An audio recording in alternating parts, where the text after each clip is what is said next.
கண்ட பின்பே என் ஆயுள் ரேகை வளர்ந்தது உன்னருளால் தானே நான் உயிரோடு வாழ்வது.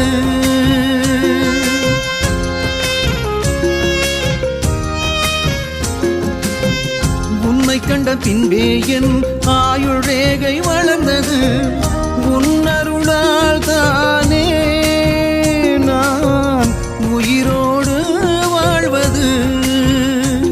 உனக்காக வாழாமல் குணம் கூட மாறாமல் வாழ்வது வாழ்க்கையாகுமா?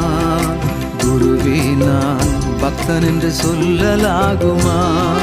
நான் வாழ்வது வாழ்க்கையாகுமா? குருவே நான் பக்தன் என்று சொல்லலாகுமா? நல்ல புத்தி என்று வருமோ?